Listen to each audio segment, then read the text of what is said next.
Hello.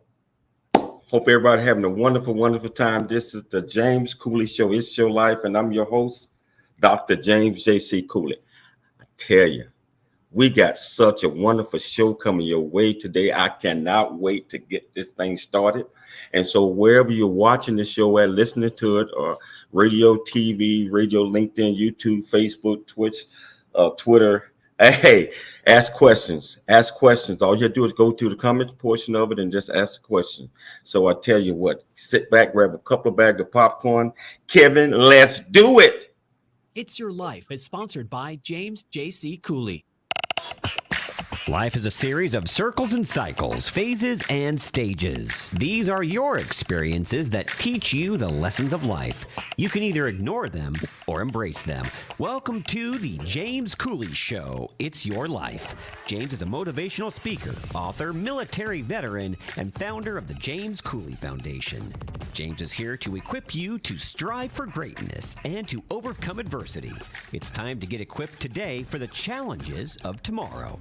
Now, here's the host of It's Your Life, James Cooley.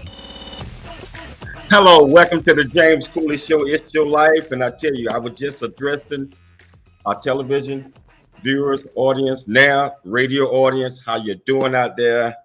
I am so excited about this show today. I'm so excited. The reason I'm so excited about this is because we get an opportunity to learn, understand, grow, and just engulfed love and compassion. Today, we're going to talk about this is Indian country. And I'm not going to give away too much because Michelle is going to tell us a little bit about that right before we bring this absolutely fantastic guest on the show today. So, Michelle, welcome to the show. How you doing? How you doing? I'm doing great. I'm excited about the show too. I'm excited about, the guests and the things she's going to talk about, especially the topic of the show. This is Indian country and about the series that is coming up in a couple of months. But, and she's going to explain all of that and also about, her mission and just the resiliency of Native Americans and just the beauty and the different types of art and creators of all genres where they do provide to us. And like I said, I'm just excited. I can't wait to get started. Wow, you know what? I've been following her on Facebook, so I've been watching her journeys the last few days over in the Pacific, and I tell you, it is so interesting to learn about other cultures, and just like I said, get an understanding of what's going on, and also understand the challenges that we all have, and try to figure out a way where we can all work together to help resolve some of the challenges that we have in this great country. So I am so excited. My name is Michelle. Before I get started, if you want to be part of this conversation, if you checking it out on Facebook, StreamYard, YouTube, LinkedIn, Twitter, it's still coming to you via StreamYard. If you want to ask a question, just go to the comments section, type in your questions, and give StreamYard authorization to show your face, a book profile, not profile, but just your picture. And you can ask any question you want to. So, Michelle, I am ready. Can you please tell us the title and the purpose of today's show? Yes, the title of today's show is This is Indian Country. And the purpose of the show is getting to know entrepreneur, pioneer leader in the Native American tribal culture, and chairwoman of Rincon Economic Development Corporation of the Rincon Band of, hope I pronounced this right, Luiseño Indians, Ruth-Ann Thorn. And talk about the series, This is Indian Country, and what the series is going to, talk about, is going to discuss what us viewers are going to be able to see in the series and discuss the issues facing Native Americans today. And also Ruth-Ann will be discussing her mission to elevate the Indian culture in the future, now and in the future. Introduce this great. woman, this great leader, pioneer to our listening audience and our viewers? Well, I'm not going to be able to do her justice, but here I go. Ruth-Ann Thorn, passion, vision, dedication, tenacity are traits that keenly describe business leader and executive Ruth-Ann Thorn. She's a successful entrepreneur, having created countless business ventures, making a lasting imprint. Thorn not only yields tremendous acclaim in the international art world, but also as one of a handful of female pioneer leaders in the Native American tribal culture. She was a chairwoman of Rincon Economic Development Corporation of the Rincon Band of Luiseño Indians, a role seldom held by female executives. She's featured on the First Nations Experience Network, FNX, the program Art in the City, which she solely created and brought it to the market, broadcasting on FNX November 2021, with the goal to bring art, specifically Native art, front and center to the nation. There's already a buzz about the program. FNX is the first and only national broadcast television network in the United States exclusively devoted to Native American and world Indigenous content, accurately illustrating the lives and cultures of Native people around the world that will profile the San Diegan. She donates her time and resources to charities. Mentoring women is one of Ruth-Ann's true passions, with the goal to help foster and grow up and coming female professionals to make an imprint as future leaders. She truly believes a voice to elevating the Native American culture and the San Diego business community. Her entrepreneurial spirit and tireless work will leave a legacy in the art world and in the land of Indigenous people, bringing lasting impact and a voice to both. She will discuss This is Indian Country, the series that will premiere in November of this year. The James Cooley Show, It's Your Life, welcomes Ruth-Ann Thorn. Ruth-Ann, welcome to the show. Welcome to the show. How are you doing today? Well, I'll tell you, I don't know if you like to go by Dr. James or Dr. Cooley, but I would have to say Dr. Cooley because you're very cool. And I think it's perfect. But, you know, I'm doing fabulous. And you both of your energy, I mean, I was just like pumped just listening to the intro. Wow. You know, I can't wait to get this started, but I want to show our viewers a quick video of what This is Indian Country is about. And then we're going to jump off into this because I'm so excited. So here we go. 100 million Native Indigenous people lived on this Northern American continent that we call Turtle Island. Now we are the smallest minority group in the United States.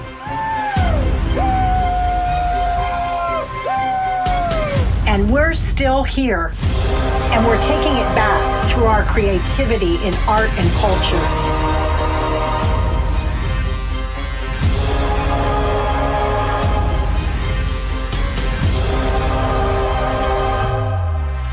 Join me as we travel to meet the tribes across Native America. I am Ruth-Ann Thorn, and this is Indian Country. Wow. You know, so as you see, I can't wait to delve off and start asking you some of these questions and get an opportunity to learn about Indian Country and the Native American tribes. So I'm going to start off first with you. Can you tell us a little bit about you and which Native American tribe are you from? Thank you. Well, I'm from the California tribes, which is right here in Southern California, about 45 minutes north of the airport and in San Diego. So we are the Rincon Band of Luiseño Indians. We have been in the region for 23,000 years documented. So a long time. And my family has lived on this land forever. And we've been at the reservation at Rincon for since the inception, which was 1845, the reservation was created. So that's my backstory as far as being a Native person. But I'm also mixed. So my mother is half Chinese, half Dutch. And my parents met in San Francisco during the 60s. So during, the time where my mother was a women's rights activist and my father was a Native rights activist. So I've got a lot of rebel blood in me. Wow. So can you tell us, how did your family and community inspire you to grow up to be the person that you are today? Because you are doing so many things. You're leading, you're a pioneer, and you're making things happen. So can you tell us a little bit about that? Sure. I mean, I think my parents were really young, and it was a difficult time. I think when you have interracial marriage, so my mother being half Chinese, half Dutch, that was not looked upon very fondly. And then you combine that with a Native background, coming from the reservation, it was not an easy time. And so, the quick version of my story is that things were pretty dysfunctional growing up, even though I had really probably some solid elders within the family. So grandparents and aunties. And my parents, are really great people. But I think when you're that young and you're coming from some disadvantaged situations, you pretty much do the best you can with what you have. And so I ended up moving out of the house when I was 14 years old. And I have experienced what it means to be homeless. In order to make a living, I became a drug runner from Tijuana up through the border and went through some very, very tough, difficult times. I don't recommend it for anybody, but, on a side note, people always say, how did you learn so much about business? I said, well, if you want to learn a lot about business, just become a drug dealer. You'll learn things real quick. There's easier paths, trust me. But that was mine. And so I think learning to be resilient is something that is just born of necessity. And it took me a long time to get to a place where I could actually share that story because I felt very ashamed of my background. I mean, I technically have a 9th grade education. And but within that, I was able to develop multi-million-dollar businesses. I went into the art business when I was in my 20s. My mother is an artist, and I ended up working at a gallery, and I just decided, okay, that's what I want to do. And I became an art dealer, and I've been an art dealer for the past, as an entrepreneur, 26 years. I had 7 art galleries, 3 in San Diego, 1 in Las Vegas at the Forum Shops at Caesars, Beverly Hills, Laguna Beach, and 1 in Breckenridge, Colorado. So that is really kind of my professional life. And about 7 years ago, I started coming back to the reservation to serve my people, which resulted in becoming the head of our economic development corporation. But my passion, really, I mean, I'm a business person, but my passion lies in the arts. Wow. I like how you put that in perspective, because I believe that sometimes it takes several different paths before we truly discover who we are. And a lot of times that our paths is not always glorified. But I don't think we should ever be ashamed of that, because that's what made us who we are today. And I just been watching a lot of your videos, and when you go out and you meet all of these folks and you talk about the arts that they are doing. And I tell you, we're going to take a station break, but we're going to come back. We're going to pick it up. All right. And I tell you, you want to be part of this conversation? All you have to do is go to the comments portion of wherever you're watching this at, type it in, and I'll make sure that Ruth-Ann Thorn get your message. It's your life. I'm Dr. James J.C. Cooley. We'll be back shortly after the break. There's more stories of greatness to help you overcome adversity coming up on It's Your Life with James Cooley.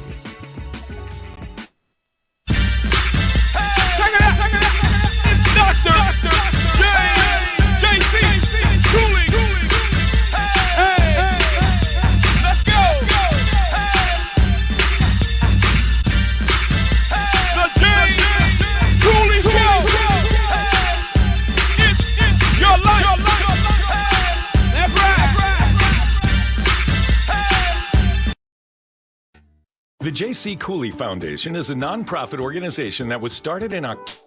Noah Dingley here, producer of The James Cooley Show, It's Your Life. And the new audio version of James' book, Country Boy, City Boy, A Journey That Ain't Over Yet, is a must-have. James shares his true life story of struggle and success in America. It's both a cautionary tale and a roadmap to achieving the American dream. Get the new audio version of Country Boy, City Boy, A Journey That Ain't Over Yet by James Cooley on Amazon.com or wherever audiobooks are sold.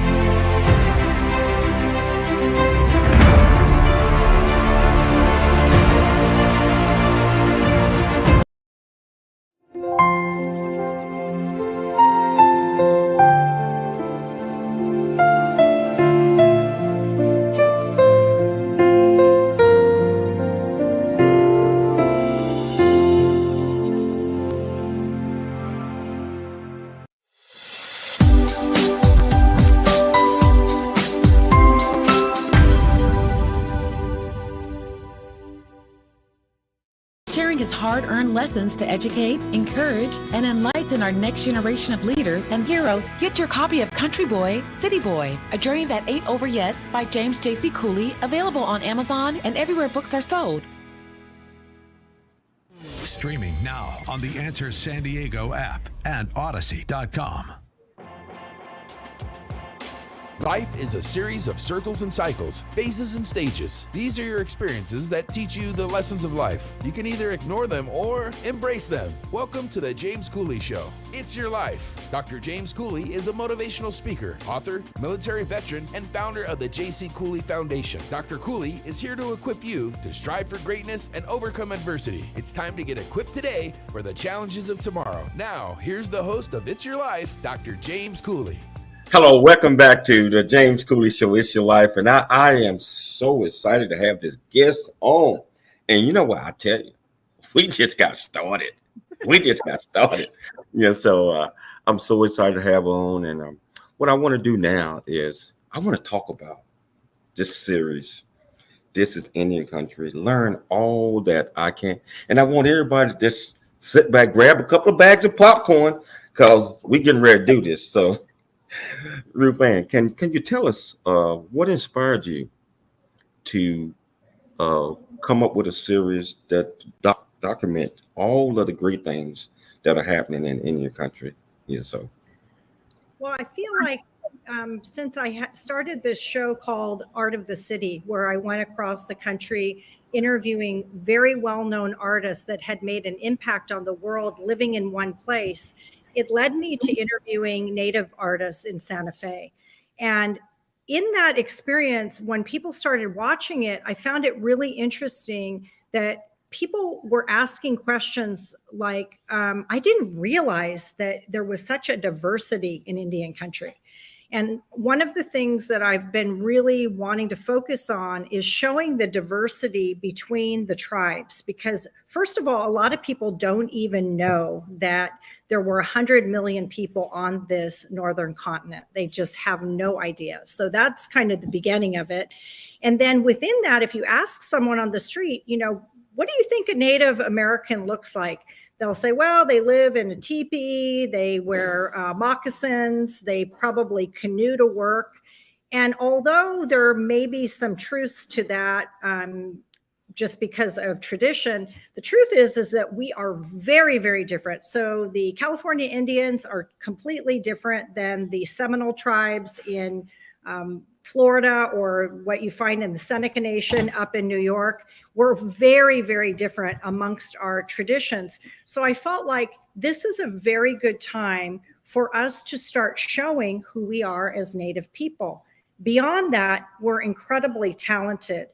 Part of, I think, our culture, and many cultures, but I think in Native culture, is that we're very talented in very different genres of the arts. So we have interesting artwork, basket making, beadwork, but then we also are using technology like computer science to create art.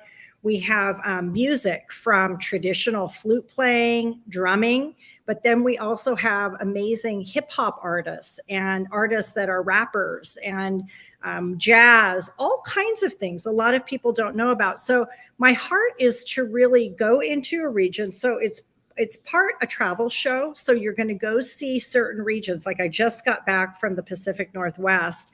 So you're going to be able to travel through Seattle area, Oregon, coming down the coast, Northern California, and you'll be able to see all of these different people and meet them and learn a little bit of the history. But it's really to bring an upbeat look at who we are today. Wow. So in your series, I think you primarily use the art. And you just said that you travel from region to region. That means you're going to cover the whole country or just the western side, or you just going Well, there's 537 recognized tribes, federally recognized tribes in the United States. So I've got a lot of content, I've got a lot of places to cover. And what I really love about it is I'm learning things. I'm a Native person from a tradition here in California, from a long history of tradition. But when I go to the Coast Salish tribes, so I just came back, I'm learning so many amazing things. And I'm a little envious because I'm like, man, we didn't get to do those dances, and just some of the things you see there, it's just fascinating. So you mentioned the beauty of Native American art. What are the different forms? I mean, it's so many. I'm talking about, you mentioned dancing just a second ago, painting. Yes. Can we talk a little bit about that? What are you looking for when you're traveling to these places just to discover some of the things that this tribe might be doing or that tribe might be doing? And can you tell our viewers a little bit about that? Yes. Well, in Minnesota, for instance, I went to a restaurant called Owamini, where there's a chef there. He goes by sous chef. His name is Chef Sherman, and he just won the James Beard Award this year. So what he's doing is he's taking foods that are pre-colony. So there's no dairy, there's no wheat. Everything that was actually utilized by the native tribes there thousands of years ago, he's using those indigenous ingredients, creating food that, there's a 1 year wait to go to Chef Sherman's restaurant.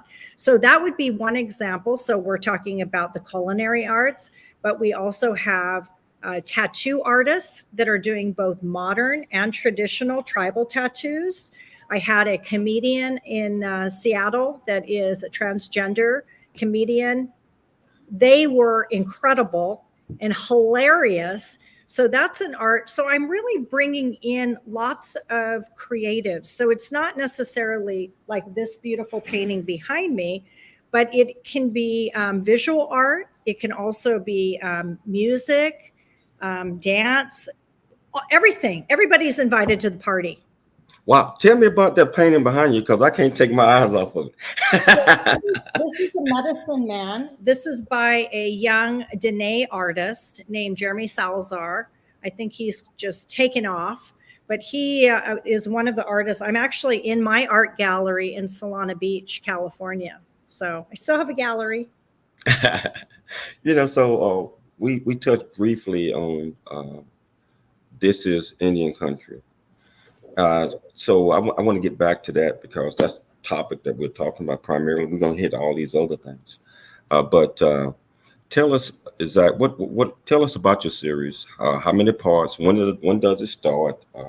What are you actually when you go into a place? Do you already have it scripted out, or you just go in and just say, okay, this I got to talk about this. I got to interview these. Tell us a little bit about that. Well, I think the main thing is this is really being led by a source bigger than me. And however you want to define that, as a Native person, I probably would define that as spirit and my ancestors. So I really feel like this is being led by something greater than me, because it's not just an entertainment piece, which it will be very entertaining. But I think I'm documenting human beings that are here on the planet right now who are making an impact. And these are the original people, the bloodline from the original people, including myself, from these Americas. And so I feel really honored to be able to go in. So practically, I pick a region, I start making phone calls, I put some feelers out on social media asking for Native creators. It's a little tricky because there's still a lot of generational trauma within the tribes. And so Native people are still a little bit guarded. And so we don't go in with a script. We just go. I have a film crew that goes with me, and I make these appointments, and we just show up. And I've never met any of these folks. I haven't had conversations with most of them on the phone. So it takes a minute for us as Native people to connect on a personal level. And that's really what I want, because the show is about what they're doing, but I think it's equally about who they are as Native people and their stories of their experience from the reservation. Some of them are urban natives, or they like to call themselves city Indians. But what I'm really trying to do is capture the essence of the people from wherever they're at, show like what you talk about, the story of resilience, because I feel like every single one of them has that, but also to paint a new picture, because I feel like all of the Native content that I see that's out there is telling the same sad story, about what happened to us, this major genocide, the fact that it's not being taught in the history books accurately, all of that. We as Native people, we know that, and we are never going to forget what happened to our families and to our people not too long ago, but we need to change the script, because we cannot change what happened, but what we can change. I think we kind of lost her a little bit, but this is such an interesting conversation. I think she's back. I'm back. Oh my gosh, I was on fire. Okay, I'll back it up. I'll rewind. I was just simply saying that the content that's out there that you normally see it's kind of painting a sad picture of the history, the fact that, it's not taught in history books accurately, that there was this genocide. And we know that more than anybody as Native people. But what I want to show is that in the midst of all that, we are a resilient people. We're a positive people. We're doing incredible things. And we can't change what happened in the past, and we're not going to forget, but we can change the script in the future. And that's what we're doing. Love what you're talking about, because we cannot change what happened yesterday. We can focus in on what's going on today, and we can prepare generations for tomorrow by teaching them, by getting a better understanding of what happened in the past, so we won't ever have to go back there. Tell you what, we got to take a station break, but we're going to come back. I'm excited. You want to be part of this conversation? I'll tell you. All you have to do is go to the comment section and put your comment in. I see that we just got one popped in. Malcolm search. I will be with you shortly. So we're going to take a station break. We're going to come back and continue this fantastic conversation with Ruth-Ann Thorn. It's your life. I'm James Cool. We'll be back shortly after the break.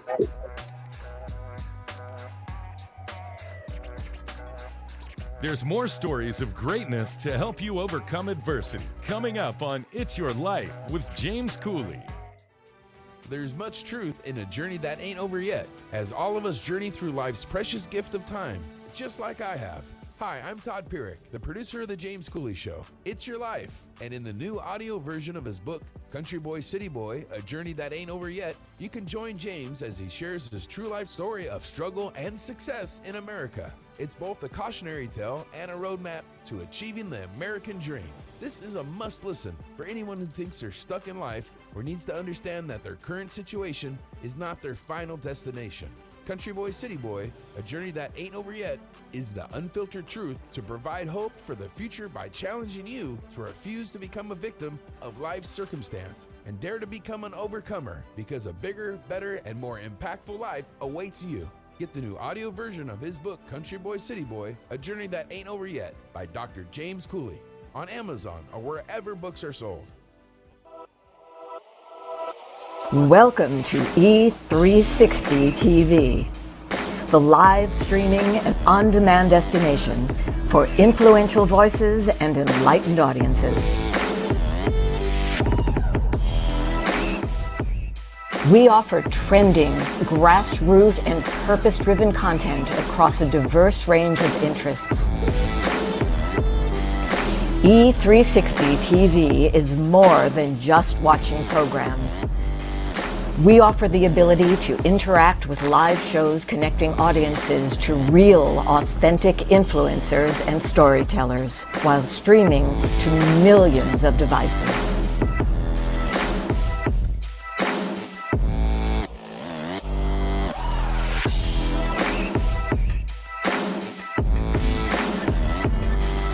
Real experiences.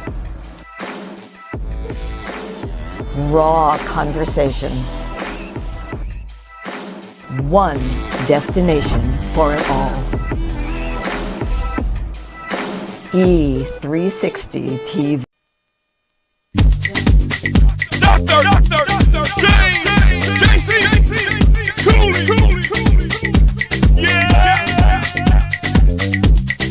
The James Cooley Show. It's your life. Come on.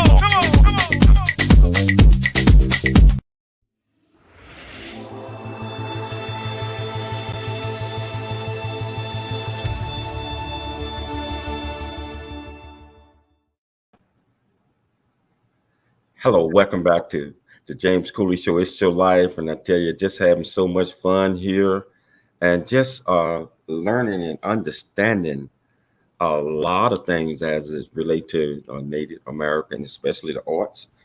And Ruth-Ann is telling us about her vision and all the great people that she is meeting in the different tribes. And she says she got 537 different tribes that she's gonna try to get to all of them. So it's just so exciting to be listening to this. And I tell you, your series is going to be on FXX. Yes. How did that come to fruition? Tell us about it. That's amazing. Well, I had during COVID, so I had this series called Art of the City. And during COVID, I offered my services to do kind of like what you're doing, but not as elaborate, but on a smaller scale. We did a Facebook Live series for artists. My gallery was shut down for 5 months, and I knew artists were having a really tough time with no outlet, no place to show their work. So I decided to start a series live streaming, and that ended up where Indian Market. For those of you who have never been to Indian Market, you should go this year. So that's in Santa Fe, New Mexico. Indian Market has been going on for 100 years. This is a 100-year centennial. So this is a little commercial for them. But during COVID, they asked me to go ahead and do a live streaming show. So I had all these native creators on my show, live streaming 3 times a week. And FNX caught some of those shows, and they contacted me and said, could we stream your Art of the City? I said, absolutely. So that's how it started. And then last year, 2021, it opened back up, Indian Market in Santa Fe. And just for those who don't know, Indian Market is the largest art show for Native Americans in the country. And some of those Native people live in very remote places. So literally 80% of their entire annual income, yearly income, is had at Indian Market with the sales they do. And so it was really crucial that there was still exposure. So last year I did a new piece going through the booths and just capturing interviews, and FNX liked it so much they said, why don't you do a new series and just focus on Indian country? I said, great idea. So that's how This is Indian Country began. Wow. So what are some of the great places have you been filming so far, and where are you going next? What's next on the journey? So I've been in Minnesota. I started it off in Minnesota because there was a big fashion show. Yes, Minnesota. We keep losing her for a second or so. Can you hear me? I got you back now. I'm not going to move. I feel like the old days where you had to have that clothes hanger. I feel like I need that for my internet system here. But anyway, so I went to Minnesota and I was excited to cover a fashion show. And one of the reasons I went was there was a model there, Kawana Rose Chasing Horse, which is the very first model to adorn as a Native woman the cover of Vogue magazine. It's kind of a breakout for us as Native people, because when I was a kid, I never saw a Native model in any capacity at all. So I didn't really have any role models to look up to as Native women. And so, seeing this young 19-year-old and being able to interview her was a really big deal. So I've been to Minnesota, and then we started the series, the 12-episode series. So that was kind of our first stop, but really the series is going to be West Coast Natives. So we started in Seattle. We have filmed Seattle, 2 of the tribes on the reservations in Seattle, Muckleshoot, Suquamish tribe. And now we're heading to Northern California. So we're going to kind of work our way down to the coast to my neck of the woods here in Luiseño, Kumeyaay, Chumash territory. So we'll be back here. So the first 12 episode series will be you'll meet all of the West Coast Indians from the tip of Seattle all the way down, or Washington, all the way down to Baja, basically. Wow, sound fascinating. So what are some of the issues that are issues facing Native Americans today, and why is it so important to show this on the show? I think there's a lot of obviously generational trauma is something that we're trying to recover completely from. When you think it has only been less than 300 total years, but really in the last 150 years, we have been, our society has been completely eradicated in the sense that our culture has been stripped from us. Some tribes have done a better job of hanging on to their culture, but I think across the entire, what we call Turtle Island, we're all still struggling to keep our language, to keep our traditions, and to understand who we are as Native people. A lot of people wonder, why is that so important? Because you're Americans now, you live in America. And what I like to share with people is that we really are an occupied country. And a lot of people don't think about the fact that we were a regular group of people just like any other country, buying and selling, fighting with each other, loving each other, just like any other country. And then we had a group of people overtake us. So it's a little bit different when you come from that perspective, that you've had a country for many, many years, and it's only been a short amount of time that it's no longer yours in entirety. So the reservations have been set up so that we could maintain our culture, but those reservations were not really primetime land. So a lot of the issues we're facing is, how do we identify ourselves now being in the United States of America, but recognizing that we are the first people here? And there's a lot of layers to that. And we want to be able to recover from that in a way that we don't identify ourselves as victims. And I think that's a really important thing for all people. And another thing is that just this understanding, people always say, well, Native people maybe they're not that friendly. I say, we're the friendliest people. We invited everybody over for turkey dinner, and that's what got us in this mess. I kind of like how you said that. Were there any challenges making this documentary that you had to overcome prior to actually getting it started and getting it to fruition? Yeah, there are definitely challenges. I think the main challenge is it's very hard to get into a reservation, even as a card-carrying Native. People are, especially because, think about it, I'm a California Native. And so sometimes people might feel like I'm going into a tribe to somehow utilize those interviews in a way that wouldn't be honoring to the people there or honoring to our ancestors. And so it takes them a minute probably for me for them to trust me, would be a good word. Even though they know I'm from a reservation myself, that has been a little bit of a challenge. But I think once I tell them who I am and my backstory, that pretty much They understand, okay, I'm not trying to do something to profit off of this.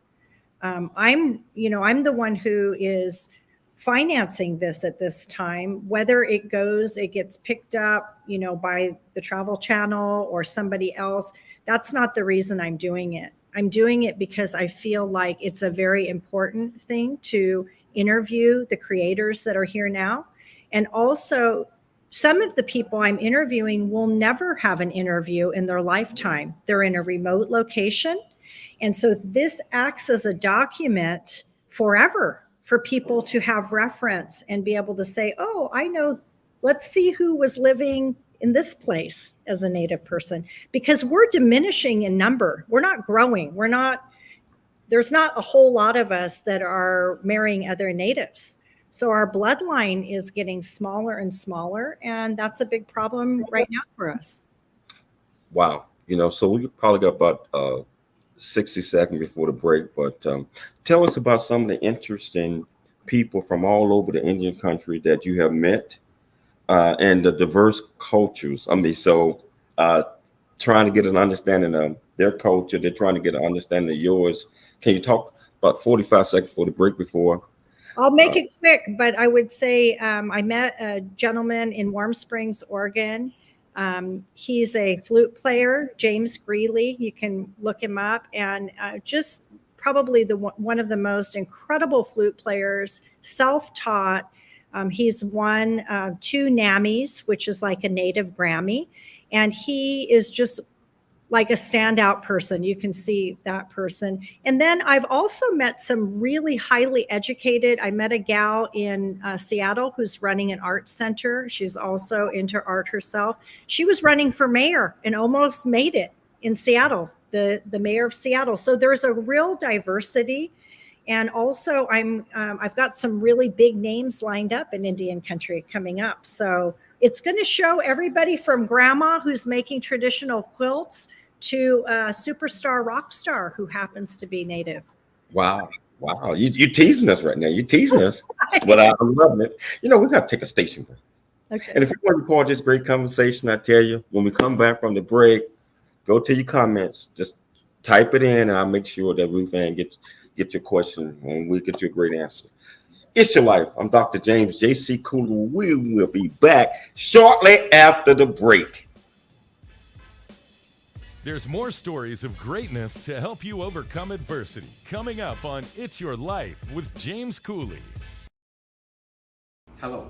Hey, I'm James Cooley. I am the founder and CEO of the J.C. Cooley Foundation, Options, Opportunities, the Choice Program. Our primary mission is to help build a foundation of our youth and young adults and communities. And we encourage everyone to dream big, think big, and be big at everything you do. And the way that you do that is, first of all, you got to believe in yourself.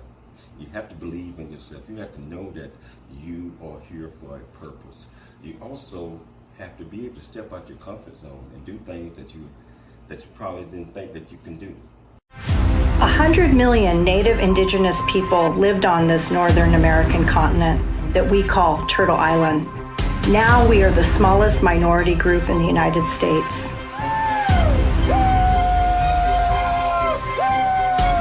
And we're still here. And we're taking it back through our creativity in art and culture.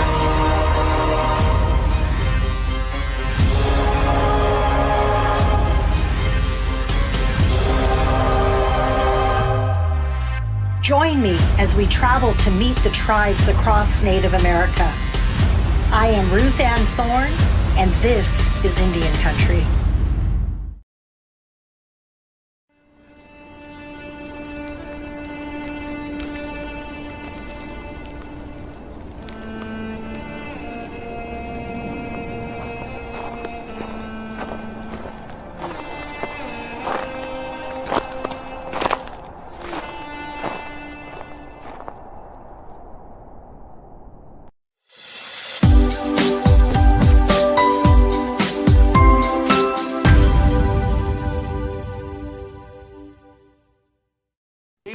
Show. It's your life. Dr. James Cooley is a motivational speaker, author, military veteran, and founder of the J.C. Cooley Foundation. Dr. Cooley is here to equip you to strive for greatness and overcome adversity. It's time to get equipped today for the challenges of tomorrow. Now, here's the host of It's Your Life, Dr. James Cooley. Hello, welcome back to the James Cooley Show. It's your life, and I tell you, learning so much from this young lady, and I'm going to be following it around, whether it's on FX, wherever it's at, because it's all about a thirst for knowledge. It's all about understanding other cultures. It's all about understanding each other, and that's one of the things that she is doing. Hey, Todd, I know you're listening. I know you're watching this, man. What you got to say so far? Oh, the great show, James. You always come with great guests, and this is really interesting. Some kind of a part of culture that I'm not aware of, so I'm learning a lot. And so I tell you what, Todd, that's why our listeners and our viewers, we have to bring guests like Ruth-Ann here to educate us, or to wake us up, or to make us alert or what's going on. And a lot of people just stay in their own culture. They don't want to step out. They don't want to learn anything else about it, anyone else. But we got to share this great earth together. So we have to know about each other, good, bad, and endeavor. We have to learn from each other so we can help each other out.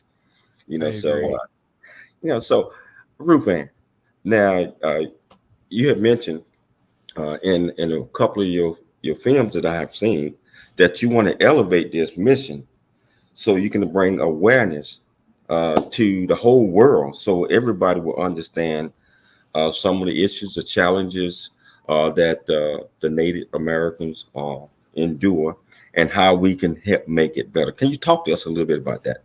Yeah, I think one of the main things that we face as Native people is that there is this idea that we are given everything by the government, which is not true. I will talk to somebody who, really wants to learn more about our culture. And one of the first things that always comes up is, oh, if you're an enrolled member of a tribe, you get free education, you get free healthcare, you get all of these things free. And I'm the first one to tell you here, there is nothing further from the truth. We do not get those things handed to us.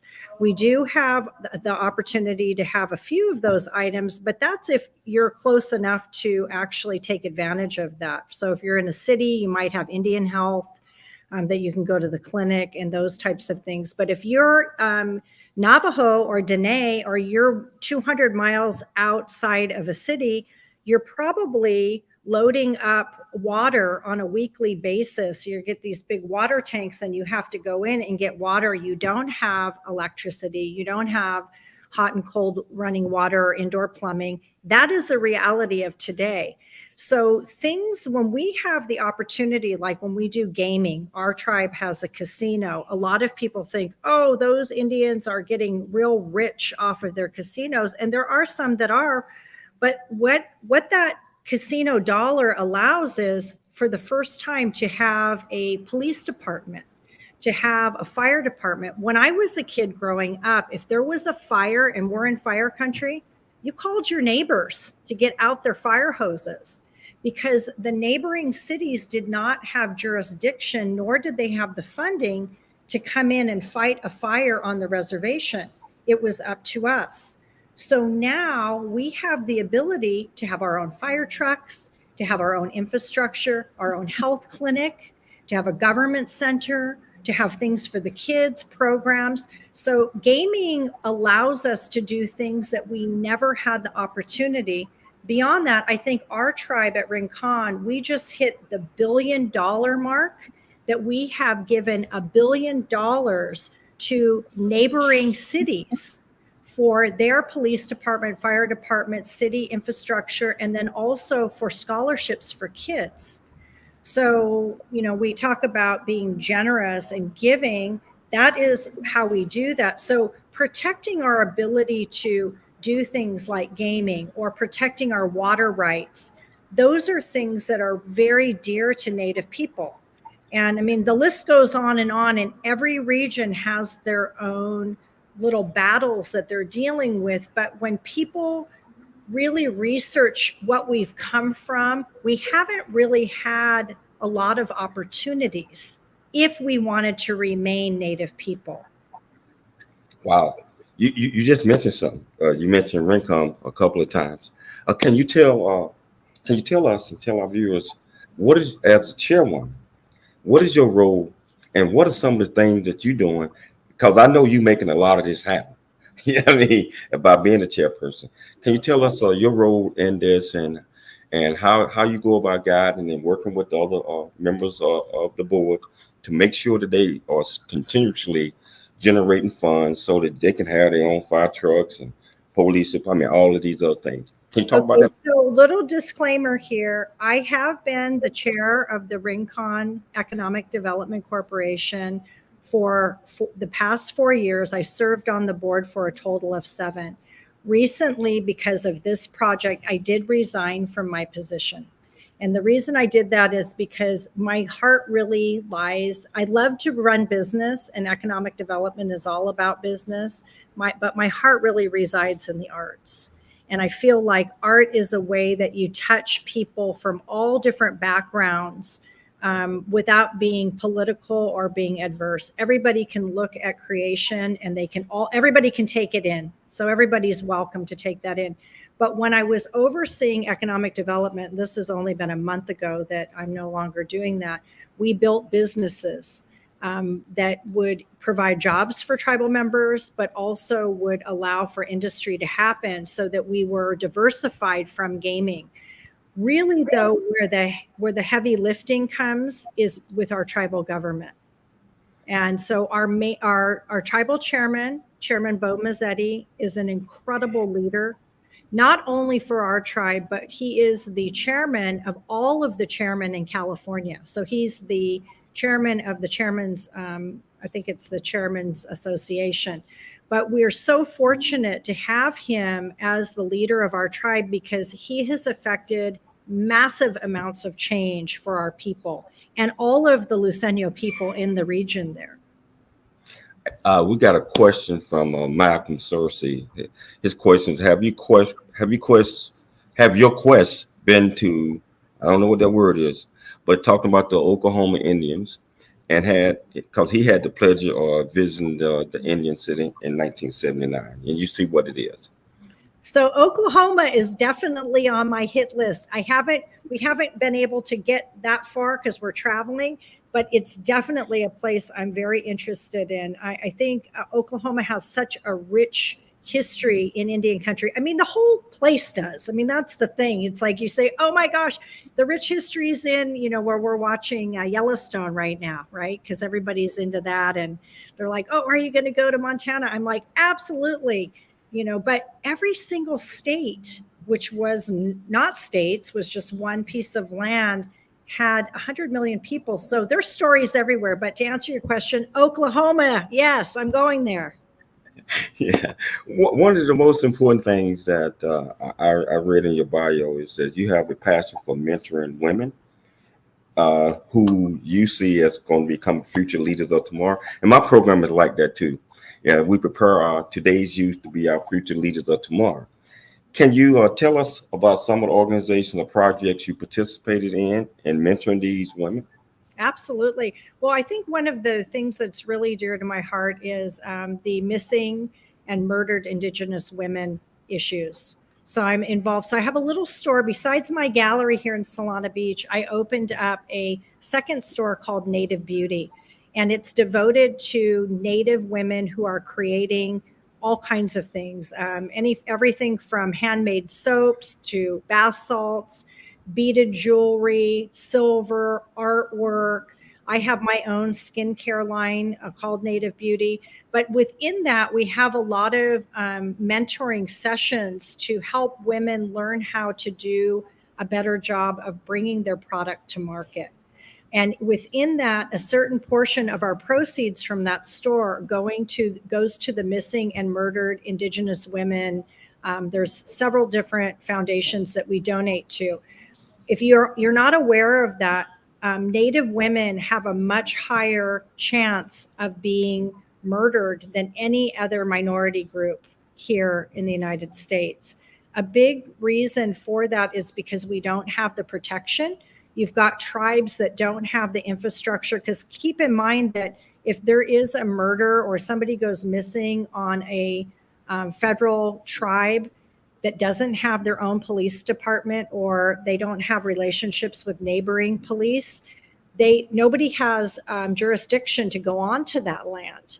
So it could be a very long process before anybody ever goes looking for these people. So it creates an environment that if you have predators, they know that. And so those are the places they go to, unfortunately, find their victims. So that's one of the things. But the other thing is that I bring in a lot of interns. So this last spring break, I had 4 interns in my gallery and 2 at Native Beauty. And so that gives me the ability to help them understand if they want to be in the art world or they want to be an entrepreneur, the hands-on day-to-day of actually how to run a business. Wow. We're down to probably about the last 2 minutes. So what's a couple questions that we got to answer these quickly, because you are a fantastic interview. Thank you. How can our audience contact you if they want to know more about the things that you're doing, your products, etc.? Sure. Well, I think that one of the things is, if you know any Native creators, I want to find them. So I'm asking everybody out there, if you know somebody who's Native American, who's doing some creation, it could be, all kinds of things, have them contact me through my Facebook page, which is Art of the City TV, and you can find me there, and just follow and direct message me. I also have a YouTube channel if you want to see some of the past productions that we've done. Not This is Indian Country, but Art of the City. So that, again, is Art of the City TV on YouTube. Those are the main ones. Same thing with Instagram. But, direct message me. And I think it's just really great, too, I really want to have this conversation. I'm creating this content, not necessarily for Native people, even though I think we're going to be very interested in our neighbors. But I think for everyone to understand who we are today, because a lot of people have the old story about basically how we got screwed over. And we know that, and we did. But you know what? We are still the same people that we've always been. And one of the things I know about Native Americans is that we're generous, and we are always giving back to the planet, back to the earth, back to other people, because we have always, in our creation story, we know that we're just part of one creation. We're not the only people here. We're just part of a bigger family that goes throughout the entire globe. Part of a big family. So we're out of time right now. But if you had to sum this up in one word, what would you sum This is Indian Country up real quickly? One or 2 words. Resilience. Love it. Love it. I want to thank you for taking the time to come on this show. I'll have to reach back out to you peeps again. I'm loving it. And I'm going to follow your series. So thank you so much. Thank you so much. I'd like to thank my beautiful wife, who's also my co-host, who always does all the heavy lifting. I'd like to thank my great producer, Todd Pirate. He's doing it. Most importantly, I'd like to thank our viewers and our listeners for always taking the time to tune in. We're always looking for sponsors so we can continue to bring this great show. It's Your Life. I'm James Cooley. We'll be back tomorrow, same time, same place. It's Your Life. I'm Dr. James J.C. Cooley. Thanks for joining us for the James Cooley Show. It's Your Life. To learn more about Dr. James